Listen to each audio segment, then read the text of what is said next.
Kali ini saya akan menjawab pertanyaan ini ya. Apakah bisa kalau pindah dari SMP swasta ngajar mata pelajaran IPA, pindah dapodik ke SD negeri, apakah bisa untuk ikut P3K? Nah, jadi ini saya menjawab yang ini dulu ya, yang apakah bisa untuk ikut P3K. Jadi untuk bisa ikut tes P3K itu syaratnya itu adalah masuk ke dapodik ya. Boleh dapodik SD, boleh dapodik SMP, boleh dapodik SMA, boleh, pokoknya yang penting dapodik. Dan dapodik itu boleh di negeri, boleh di swasta. Nggak boleh negeri, boleh swasta. Masuknya itu boleh di negeri, boleh di swasta. Itu semuanya bisa ikut P3K. Nah, tapi kalau misalkan ini ya, pindah dari swasta ke SD, untuk aturan terakhir yang saya lihat itu mapel IPA ya, misalkan ya ijazahnya, ini bukan masalah ngajarnya itu apa gitu, tapi ijazahnya. Kalau ijazahnya IPA itu buat ngajar SD itu bisa. Untuk info terakhirnya itu bisa ya, tapi nggak tahu nanti kedepannya bisa atau tidak. Nah, kemudian itu yang perlu diperhatikan ya, apakah nanti bisa atau tidak, itu kan aturan kan terserah pemerintah. Nanti bisa atau tidak itu terserah pemerintah, kan aturannya kutak-katik ya, terserah pemerintah gitu ya. Kalau yang menurut saya yang paling aman itu ya tetap di SMP ini ya, di SMP swasta ngajar itu nanti ikut jalur ikut P3K tetap bisa gitu. Tapi untuk pindah ke negeri itu ada beberapa kemungkinan. Kemungkinan pertama itu ya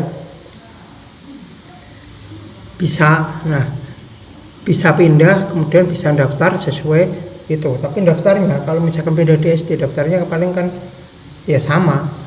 Kalau enggak formasi SD ya SMP sama, tetap sama. Cuma bedanya statusnya di negeri itu biasanya lebih prioritasnya lebih tinggi daripada di swasta. Itu yang pertama, kemungkinan pertama seperti itu. Jadi bisa dan prioritasnya lebih tinggi, itu kemungkinan pertama. Kemungkinan kedua ya bisa daftar ke bisa masuk ke dapodik SD negeri, tetapi aturannya berubah menjadi linearnya menjadi tetap sesuai ijazah masing-masing. Nah, kalau seperti itu nanti tetap posisinya hanya bisa daftar di SMP, tetap sama, tidak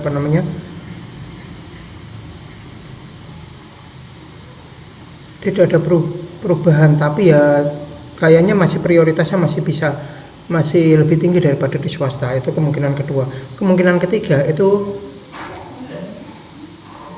tidak bisa masuk ke dapodik SD. Kadang kan seperti ini, tidak bisa masuk itu ada 3 kemungkinan ya. Tidak bisa masuk ke dapodik negeri itu ada 3 kemungkinan. Kemungkinan pertama, sekolahnya yang tidak mau menerima. Kemungkinan kedua, dinasnya yang tidak mau approve ya, tidak mau menerima. Kemungkinan ketiga, dua-duanya tidak mau menerima. Nah, itu kondisinya yang rumit di situ. Kalau masalah yang seperti ini itu kayak kadang bisa, kadang enggak, kayak enggak ada kepastian gitulah. Bisa masuk di dapodik atau tidak itu kayak seperti tidak ada kepastian. Karena secara aturannya kan sebenarnya tidak boleh gitu. Tidak boleh masukkan yang bukan ASN di dapodik sekolah negeri. Tapi kenyataannya ada beberapa yang bisa. Nah, itu yang perlu diperhatikan ya. Jadi kalau saran saya, pastikan dulu bisa pindah atau tidak, bisa pindah ke negeri atau tidak, sekolahnya bisa nerima atau tidak, dinasnya bisa apa tidak. Kalau misalkan salah satu saja itu tidak bisa menerima, maka itu tidak bisa masuk. Nah, takutnya kalau misalkan seperti ini sudah terlanjur dikeluarkan dari sekolah swasta dan ternyata tidak bisa masuk negeri, itu kan malah jadi kacau. Tidak ada data di dapodik, di dua-duanya tidak ada data. Nah, kalau tidak ada data malah tidak bisa daftar itu. Jadi pastikan, kalau saya sih utamakan bisa daftar dulu gitu ya. Untuk hasil atau apa-apa nanti diusahakan gitulah. Kurang lebih demikian ya, semoga menjawab pertanyaan. Apabila ada teman-teman yang mau menambahkan boleh ditambahkan. Apabila ada yang tahu informasi yang terbaru boleh juga berikan komentar gitu ya. Kurang lebih demikian. Terima kasih sudah menonton video saya ini sampai selesai.